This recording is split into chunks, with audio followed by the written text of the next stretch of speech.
Do do do do do do do do do do do do do. Now thank we all our God with hearts and hands and voices, whose wondrous gift of love. Heartfully Sorry, Part 3 of 3, Monday, May 12th, 2025. In addition to Sunday being Grand One John's first Holy Communion, it was also Mother's Day, and Des Moines was once again gifted with clear skies, a cool start to the day, and a warm but not oppressively hot afternoon. After a leisurely start to our day, Durga drove John to his house and then returned to our Airbnb, where we showered and dressed for John's big event. Durga had a form-fitting, figure-flattering, bright pink sleeveless dress that flirted with the top of her knees that had a matching bolero jacket.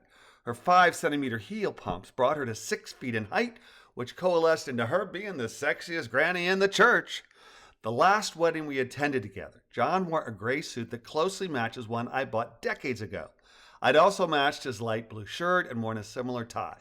My plan had been to wear the same outfit so we could be matchy-matchy, but he'd outgrown the gray. Tina, his maternal grandmother, provided a hand-me-down double-breasted black suit that she'd saved from one of John's uncles, so my gray suit matchy-matchy was out. I do, however, have a single-breasted black suit, which I wore along with the white shirt option John chose, and again did my best on matching our ties. John's parish was established in 1955, but the church building recently celebrated its 50th anniversary. It is an open, airy, well-lit structure, and while the majority of congregants sit in front of the pulpit, there are pews to the altar's left and the choirs to the right of the dais. The pulpit projects out into the church, which places the altar among rather than apart from the parishioners. This spring, St. Pius had 45 First Communicants, which they divided among 6 separate masses over 3 weekends. By doing this, each Mass had 9 First Communicants, which lent itself to personalizing each child's sacramental celebration. Father Matthew and Father Daniel worked hand in hand to make John's 5:11, 11 a.m. Mass fun, joyous, and inviting. This celebration of First Communicants was furthered through Father Daniel's giddy presentation of the Mass and his lovely homily. St. Pius reserved pews at the front of the church for the First Communicants and their families, which highlighted the importance of the sacramental celebration. The trinity of solemn, joy-filled, and inviting combined beautifully as John sat at the end of the pew with his mother and father by his side, Durga to their left, me next to Durga, and John's paternal grandfather, Chris, to my left, and grandmother Tina filling our pew. As I've stated, I stopped being Catholic 40 years ago, but I was able to cue Chris and Tina in concerning some of the physicality of the Mass, as they aren't Catholic. Catholics stand, sit, and kneel during Mass, which can be confusing to people who haven't celebrated before. I am not a spiritualist. I am not a church person. I understand that human knowledge of the world has grown exponentially in the last 5,000 years, that the Earth is over 4.5 billion years old, that the universe preceded Earth's creation, and that life evolved on our planet. I can recite the Apostles' Creed, but I don't believe it. I do believe that there are many loving people who are highly religious. Some of these loving folk fabricate a sifting system that allows them to accept certain aspects of scientifically proven facts while rejecting others in order to retain their faith.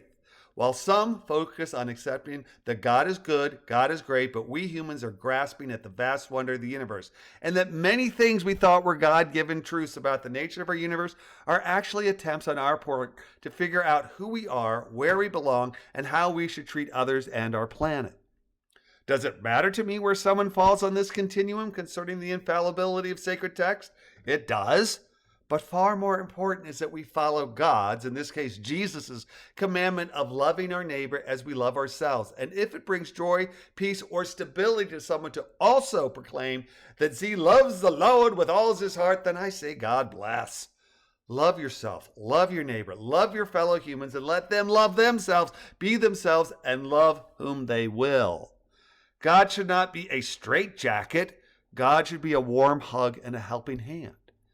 Maybe I'll attend Mass for something other than a funeral or a wedding before John's confirmation, but I wouldn't bet on it. Tuesday, May 13th, 2025. 5 in the morning is still dark in Des Moines, and Durga and Grand One John are still sleeping. Durga and I had lunch with John in his Pope Pius school, and after lunch I played Foursquare with him and his school friends. The plan was for the five of us to go for a bike ride in the evening, but that fell through. After dinner at their house, John came back with us to our Airbnb, and he elected to sleep with me rather than Durga. Big win for Pocky! We'll drop him off at school, stop at his house to spend a little time with our son, and then start day one of our 2-day, 1,111-mile return drive. The good news is we'll see them again the end of May, when we converge from our younger sister's youngest child's wedding, and after the wedding, John is coming home with us to spend 5 weeks in North Carolina, where I'm sure he'll provide me with lots of story starters that I'll share. Life is good. I hope you get to enjoy it.